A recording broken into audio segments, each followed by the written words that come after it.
Hi guys, today I'm going to be doing a lens review of the Sigma 150 to 600mm f5 to 6.3 contemporary lens. And I'm going to start right now.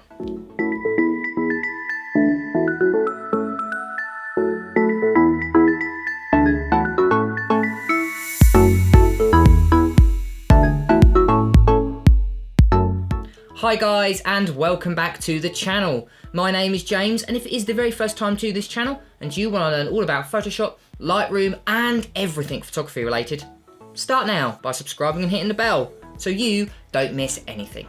So in this video guys, I'm going to be doing a lens review of the Sigma 150 to 600mm f5 to 6.3 contemporary lens. And what I'm going to do is I'm going to break this video down into 5 separate parts to really work out if this very lens is worth a spot in your camera bag. But first, let's talk a little bit about the unboxing experience and what accessories you get with this lens. So without further ado guys, let's get started. So just before I start talking about the build quality of this lens, I just wanted to talk about the unboxing experience and what lens accessories you get inside the box. So with this lens, you get a front and rear lens cap with a very large premium plastic lens hood. You also get an incredibly well-made waterproof padded lens bag. This lens bag also has a shoulder strap, which means you can use this bag when out in location.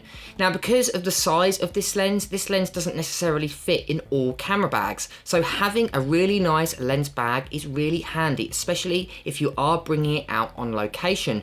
So overall, I was really happy with the build quality of the lens accessories and the lens bag that comes with this lens inside the box. So the first thing I'm going to be talking about is the build quality of this lens. So for all the lenses that I have tested from Sigma have been amazing when it comes to build quality, and this lens is no exception. Made out of a full body metal construction with rubberized zoom and a focus ring. The focus ring is a little bit too stiff and it is a little bit too small, and it's very difficult to change without looking. And the zoom ring is incredibly heavy and it takes a lot of pressure to change the focal distance. But again, this is just due to the size of the lens and the distance it travels from 150mm to 600mm. The lens also offers weather sealing, which is great if you're planning on taking it outside in a wet or dusty environment. Although the sports version of this lens offers better weather sealing. This lens also has 4 heavy duty buttons which can be found on the left hand side near the detachable lens collar. These lens buttons also are weather sealed, which allow you to change different aspects of the lens settings, from autofocus to manual focus. It also has a focus limiter switch, and it has 2 custom image stabilization options. So when I first picked this lens up, I was really surprised with the build quality. Sigma really do know how to make a great lens, and this really does show with this 150 to 600mm. But I would say the Sigma 150 to 600mm sport lens, which is an upgrade to this lens, has better build quality and it feels more solid.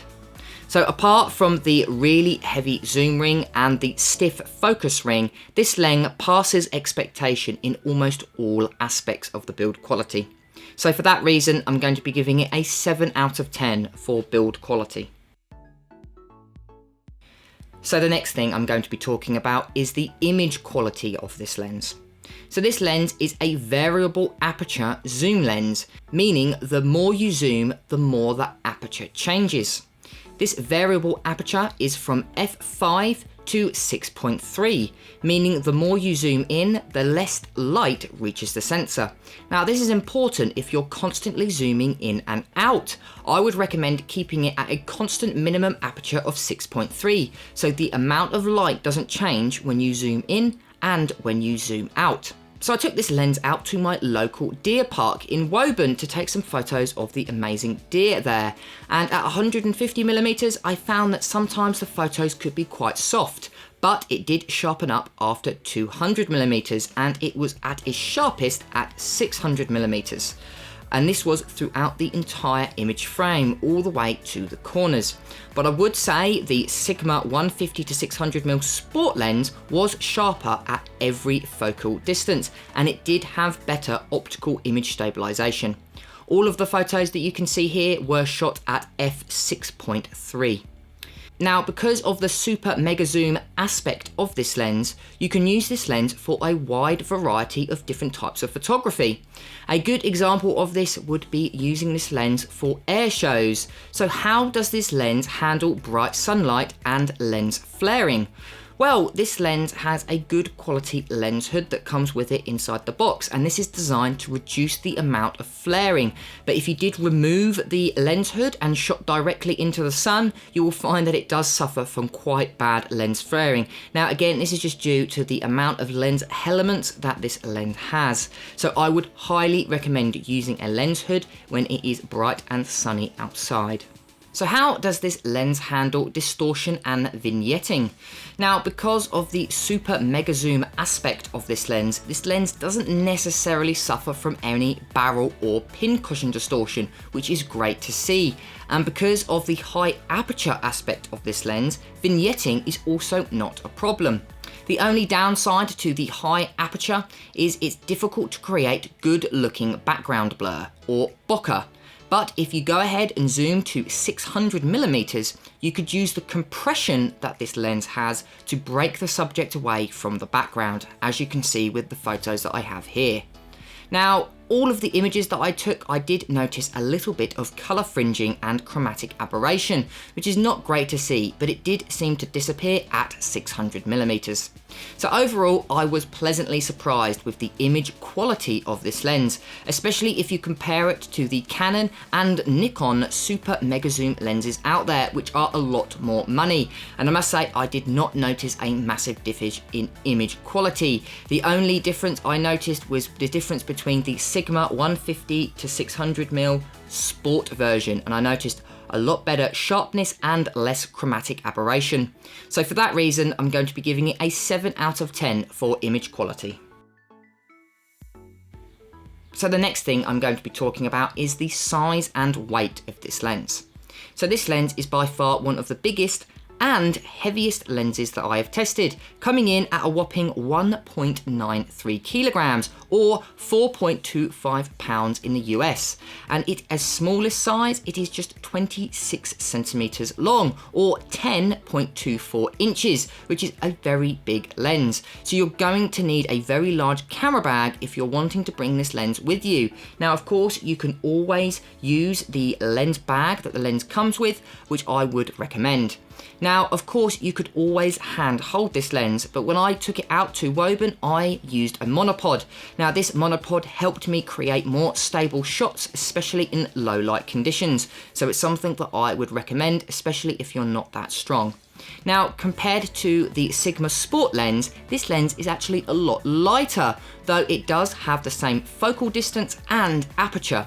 The Sigma 150 to 600mm f5 to 6.3 Sport lens comes in at a whopping 2.86 kilograms, almost 1 kilogram heavier than this Sigma Contemporary lens. So this lens has a very large front element, coming in at just 95mm, which is by far one of the largest front elements from any lens that I have tested. The only lens with a large front element is the Sport equivalent, coming in at 105mm, which means you're going to need a very large UV or circular polarizer filter, which means that they're going to be more expensive. So do take that into consideration. But compared to the other super mega zoom lenses that either Canon, Nikon or Sony make, this lens is a lot more compact, especially if you compare it to the prime lenses with similar focal distances. But again, any lens with this type of zoom capability always is going to be larger than other lenses on the market. But if you are after a lighter, super mega zoom lens, then I would highly recommend this Sigma lens, especially over the Sigma Sport version. So for that reason, I'm going to be giving it an 8 out of 10 for size and weight. So the next thing I'm going to be talking about is the focus motor that this lens has. So this lens has a slight downgraded focus motor compared to the Sigma 150 to 600mm Sport version, although both lenses are incredibly quick to focus. So if you are after a quicker focusing super mega zoom lens, then you can't go wrong with the Sigma Sport lens equivalent. This lens has two intelligent image stabilization options. Option 1 is for more general purpose photography, and option 2 is designed for when you're panning. So for instance, let's say you're using this lens either for motorsport, air shows, or maybe even moving wildlife. Option 2 provides more successful image stabilization when the camera is either moving horizontally or vertically, and it helps you with panning and tracking subjects. So what is this lens like for when you're using it for video?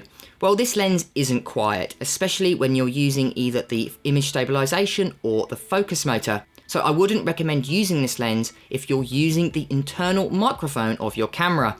I would highly recommend either using a wireless microphone or an external shotgun microphone. These types of microphone will help you reduce the clicking and whirring sounds that the image stabilization and focus motor make when in use. Overall, I was really impressed with the accuracy and the precise focus motor, especially with the quality of the image stabilization. I also really liked how this image stabilization had two options for different types of photography. And I also really liked this lens, especially if you compare it to the sport version, which is a lot more expensive. So for that reason, I'm going to be giving this lens a 7 out of 10 for focus motor control. And last but most importantly is the price. And coming in at just £749, this lens is incredibly good value for money, especially when you compare it to the own brand Canon, Nikon and Sony lenses. The brand new Canon RF 100-500mm f4.5 to 7.1L lens comes in at a whopping £2,899, or the Nikon 500mm f5.6 image stabilized prime lens comes in at a whopping £3,499.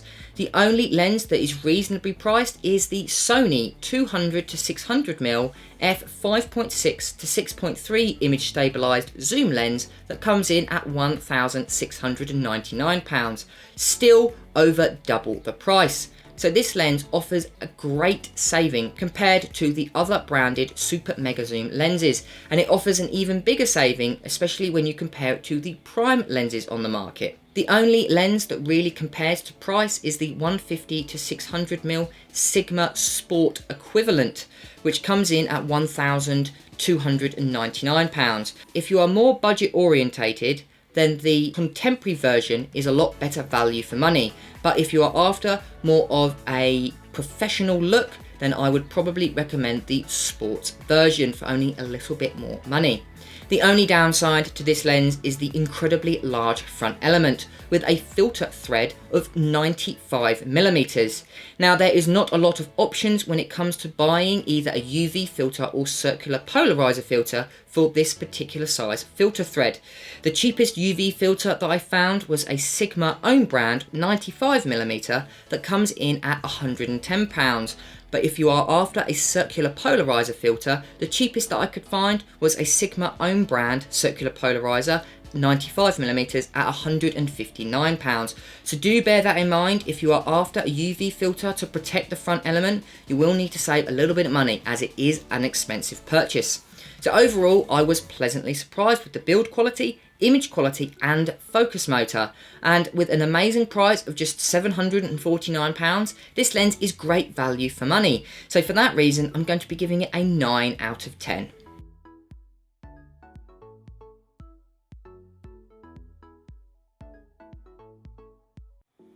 Brilliant, and there we go guys. So that is my lens review of the Sigma 150-600mm f5 to 6.3 contemporary lens, and with a respectable score of 37 out of 50, this is a recommended lens to have in your camera bag, especially if you're more budget orientated and you're after a super mega zoom. This lens is absolutely amazing for that.